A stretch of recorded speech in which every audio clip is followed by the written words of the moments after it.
Good morning everyone. आज हम बात करेंगे थर्ड यूनिट की, जिसका नाम है लॉज ऑफ मोशन। सबसे पहले आपको एक बात पता होनी चाहिए कि काइनेमेटिक्स की ही ये ब्रांच है जिसमें लॉज ऑफ मोशन पढ़ेंगे आप। काइनेमेटिक्स था क्या? काइनेमेटिक्स वो था जिसके अंदर हम मोशन के बारे में पढ़ते थे, किसी पार्टिकल के मोशन के बारे में पढ़ते थे, उसे आप क्या क्या कहते थे? काइनेमेटिक्स। क्या कहते थे? काइनेमेटिक्स। और मोशन के कारण के बारे में जिसमें पढ़ेंगे उसे आप क्या कहेंगे? डायनेमिक्स। क्या कहेंगे? डायनेमिक्स। तो जिस फिजिक्स की ब्रांच के अंदर हम मोशन के कारण के बारे में पढ़ते हैं उसे आप क्या कहेंगे? डायनेमिक्स। सबसे पहले हमें पढ़ना है laws of motion. Laws of motion के बारे में आप पढ़ेंगे जब, तो आपको सबसे पहले एक साइंटिस्ट का नाम पढ़ना होगा, गैलीलियो। गैलीलियो वो पहले साइंटिस्ट थे जिन्होंने ये बात बताई थी कि इनर्शिया कोई फैक्टर होता है जिसके कारण अगर एक ऑब्जेक्ट मोशन में है तो हमेशा मोशन में रहना चाहता है, अगर रेस्ट में है तो रेस्ट में रहना चाहता है, अगर आप उसकी स्टेट चेंज करेंगे तो वो अपनी स्टेट के चेंज का कॉज करेगा। कंसेप्ट क्लियर जी? सबसे पहले कौन साइंटिस्ट थे? गैलीलियो। गैलीलियो ने सबसे पहले क्या कहा, हर एक बॉडी के अंदर एक इनएबिलिटी होती है जिसका नाम होता है इनर्शिया, और उस इनर्शिया के कारण बॉडी अगर एक जगह रखी है तो वो तब तक वहीं रखी रहेगी जब तक कोई एक्सटर्नल फोर्स उसे उठा करके एक जगह से दूसरी जगह तक खिसका नहीं देगा। तो उन्हीं के माध्यम से क्या किया, न्यूटन ने अपना लॉजिक लगाया, और न्यूटन ने क्या कहा, उन्होंने 3 मोशन के नियम दिए। फर्स्ट लॉ क्या था? फर्स्ट लॉ ये था न्यूटन का कि if a body is in rest will tends to remain in rest, if a body is in motion will tends to remain in motion. Second था the rate of change of linear momentum directly proportional to the external force applied, मतलब एक body का momentum उतना ही ज्यादा change करेंगे जितना ज्यादा आप एक्सटर्नल फोर्स उसके ऊपर अप्लाई करेंगे। और थर्ड लॉ था each action has equal and opposite reaction. क्या था? Each action has equal and opposite reaction, मतलब हर एक बॉडी के ऊपर जो भी आप एक्शन लगाते हैं तो अपोजिट डायरेक्शन में एक रिएक्शन एग्जिस्ट करती है। Concept clear two of you? अगर आप लॉजिक लगाएं जरा ध्यान से, एक बार गैलीलियो की बात सुन लीजिए, आपको पता चलेगा कि न्यूटन के जो भी नियम थे वो उसी पूरे पैराग्राफ से ही बनाए गए थे। समझिए जरा ध्यान से। गैलीलियो ने सबसे पहले क्या कहा, it is inertia is the inability of a body by virtue of which body cannot change its state, its direction without applying external force. मतलब if a body is in rest will tends to remain in rest, if a body is in motion will tends to remain in motion, जब तक आप उसके ऊपर external force apply ना करते।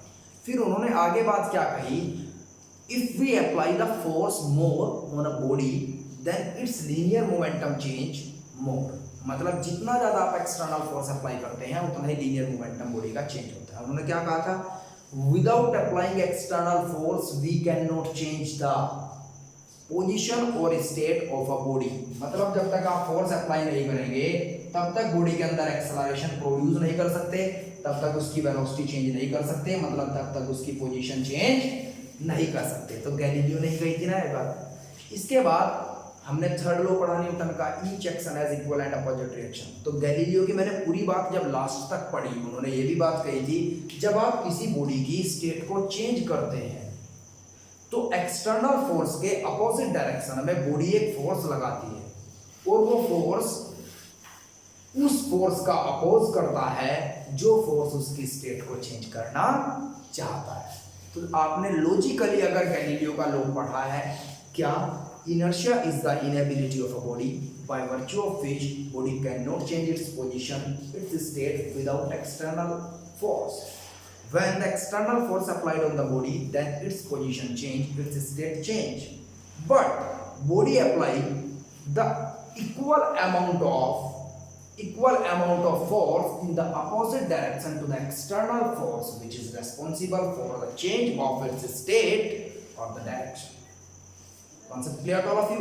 तो कहीं से आपको लगा कि न्यूटन के कुछ नियम थे, मोशन के न्यूटन के कुछ नियम थे, तो आप क्या कहेंगे, सब गैलीलियन ट्रांसफॉर्मेशन को ही उन्होंने एक्सप्लेन किया था अपनी लैंग्वेज में। तो न्यूटन के 3 नियम आपने देख लिया कि गैलीलियो के एक पैराग्राफ के अंदर थे। तो गैलीलियो एक जीनियस आदमी थे जिनके आधार पर ही न्यूटन ने अपनी बात को एक्सप्लेन किया। तब इतनी ज़्यादा टेक्नोलॉजी नहीं थी, न्यूटन अपने आगे बढ़िया एक रईस आदमी थे, तो उन्होंने अपने नाम से उन्हीं लॉज को पब्लिश किया। समझ रहे ना मेरी बात? गैलीलियो एक पुअर आदमी थे, उनसे पहले थे लगभग 150-200 साल पहले, तो नियम तो सारे दिए थे गैलीलियो ने, लेकिन वो जाने लगे किसके कारण? न्यूटन के। Concept clear to all of you? 100%। सबसे पहले बात आएगी फोर्स होता क्या है। इस चैप्टर की स्टार्टिंग ही हम करेंगे, आज सिर्फ इंट्रोडक्शन होगा इस चैप्टर का, उसके बाद आप समझ जाएंगे कि आपने क्या अभी तक सीखा है और क्या अभी आपको सीखना बाकी है। सबसे पहले पढ़ेंगे हम फोर्स होता क्या है। जरा ध्यान दीजिएगा, फोर्स एक ऐसी फिजिकल क्वांटिटी है जो किसी रुकी हुई बॉडी को चला सकती है और चलती हुई बॉडी को रोक सकती है, किसी बॉडी की डायरेक्शन को चेंज कर सकती है। हमने यही पढ़ा था पुश और पुल सेट टू बी फोर्स। समझ रहे हैं आप मेरी बात? थोड़ा सा अब आप टेक्निकल होइएगा। आप क्या कहेंगे? Force is that physical quantity that can accelerate और डीएक्सेलरेट अ बॉडी, जो किसी एक बॉडी को एक्सेलरेट कर सकती हो या डिएक्सेलरेट कर सकती हो, मतलब रिटार्ड कर सकती हो। तो ऐसे फिजिकल क्वांटिटी को आप क्या कहेंगे? फोर्स। क्या कहेंगे? फोर्स। मेनली फोर्स दो तरह के हैं और फोर्स की ऐसा यूनिट होती है न्यूटन, और इसका डायमेंशन फॉर्मूला आपको पता है mLT की पावर -2, और ये एक वेक्टर क्वांटिटी है। तो फोर्स के ऊपर आप हमेशा वेक्टर साइन लगाते हैं। फोर्स मेनली दो तरह के हैं। एक तो बैलेंस्ड फोर्स, मैंने मान लिया मेरे हाथ में मार्कर है और मैंने इस उंगली से और इस उंगली से इक्वल मैग्नीट्यूड के दो फोर्स लगाए अपोजिट डायरेक्शन में, तो ये क्या हुआ? एक बैलेंस्ड फोर्स। अगर एक बॉडी पर बैलेंस फोर्स लगता है तो बॉडी स्टेट ऑफ रेस्ट में रहेगी या स्टेट ऑफ मोशन में रहेगी, मतलब जैसे थी वैसे ही रहेगी। मान लीजिए आप यूनिफॉर्म स्पीड से चलते हैं 40 किलोमीटर पर आवर, तो 40 किलोमीटर पर आवर जो है वो आपकी अगर यूनिफॉर्म मोशन है तो वहां एक्सेलरेशन जीरो होगी। जब एक्सेलरेशन जीरो है तो उसके ऊपर फोर्स जीरो होगा। तो आप क्या कहेंगे? अगर बॉडी के ऊपर फोर्स लगा हो तब भी बॉडी मोशन में हो सकती है, बस कंडीशन एक है कि वो एक यूनिफॉर्म लीनियर मोशन होना चाहिए। बॉडी मोशन में भी है और यूनिफॉर्म में भी है, लेकिन फिर भी उसके ऊपर नेट एक्सटर्नल फोर्स जीरो नहीं है। ऐसा कब होगा? जब एक बॉडी किसी सर्कुलर या एलिप्टिकल पाथ पर घूमेगी, तब एक सेंट्रीपिटल एक्सेलरेशन के कारण एक सेंट्रीपिटल फोर्स लगेगा जो बार बार बॉडी की डायरेक्शन को चेंज करेगा। तो यूनिफॉर्म मोशन में होने के बावजूद भी बॉडी की एक्सेलरेशन नॉन जीरो होगी। तो ये बहुत बेहतरीन क्वेश्चन है। ऐसा कौन सा मोशन है जिसमें एक्सेलरेशन बॉडी की जीरो रहती है लेकिन वेलोसिटी नहीं? तो आप क्या कहेंगे? Linear uniform motion. अगर एक ऑब्जेक्ट एक स्ट्रेट पाथ पर यूनिफॉर्मली चलता हो। अगर कोई आपसे पूछता है कि ऐसा कौन सा मोशन है जहां वेलोसिटी की डायरेक्शन बार बार चेंज होने के कारण उसका मैग्नीट्यूड तो सेम रहेगा। भाई मैग्नीट्यूड आप मान लीजिएगा एक ऑब्जेक्ट है और सर्कुलर पाथ पर घूमता है और 40 किलोमीटर पर आवर की रफ्तार से घूमता है, तो 40 किलोमीटर आवर यहाँ उसकी वेलोसिटी इस तरफ है, 40 किलोमीटर आवर यहाँ इसकी तरफ है, यहाँ इस तरफ है और यहाँ इस तरफ है। तो लेकिन 40 किलोमीटर पर आवर ही रहा, मतलब मैग्नीट्यूड तो कांस्टेंट रहा, लेकिन बार बार डायरेक्शन चेंज हुई, और इस डायरेक्शन के चेंज होने के कारण वेलोसिटी बार बार चेंज होती है। कहीं v1 मान लीजिएगा, कहीं v2, कहीं v3, कहीं v4। तो इंस्टेंटेनियस टाइम के लिए तो वो कांस्टेंट रहती है, लेकिन बार बार वो चेंज होने के कारण एक एक्सेलरेशन प्रोड्यूस हो जाती है, और उस एक्सेलरेशन प्रोड्यूस के कारण ही सेंट्रीपिटल फोर्स लगता है। लेकिन एक चीज और है, कई बार कई ऐसे केसेस भी हैं जब सेंट्रीपिटल फोर्स के कारण सेंट्रीपिटल एक्सेलरेशन लगता है। Concept clear to all? 100% क्लियर। चलिए इसके बाद हम देखते हैं बैलेंस फोर्स की। तो बात कर ली हमने, अनबैलेंस्ड फोर्स कैसा होता है। अनबैलेंस्ड फोर्स कैसा होगा? मैंने क्या किया, मैंने स्टूल को धक्का लगाया और स्टूल एक जगह से दूसरी जगह तक पहुंच गया, तो ये है एक अनबैलेंस्ड फोर्स। अनबैलेंस्ड फोर्स, मैंने आपको कहा अगर एक ऑब्जेक्ट मोशन में है तो तब तक आप उसे रेस्ट में नहीं ला सकते जब तक एक उसके ऊपर एक्सटर्नल फोर्स अप्लाई नहीं करते। तो जरा ध्यान दीजिएगा, आपने कहा कि सर ऐसा तो नहीं है, मैंने तो बाइक की स्पीड बिल्कुल स्लो कर दी थी और उसके बाद बाइक खुद में खुद रुक गई, मैंने तो कोई फोर्स अप्लाई नहीं किया उस पर। जरा ध्यान दीजिएगा, बाइक पर फोर्स आपने अप्लाई किया है या नहीं? यहाँ देखते हैं। सबसे पहले समझिएगा, आप बाइक पर थे तो बाइक का वेट W1 मान लिया मैंने और आपका वेट W2, दोनों अर्थ की तरफ लगेंगे। अर्थ बैलेंस करने के लिए इसे रेट ऑफ रिएक्शन लगाएंगी यहाँ, तो इसके कारण तो आपका बैलेंस बना, आपकी बाइक नहीं गिरी। Weight is equals to rate of reaction. Concept clear है?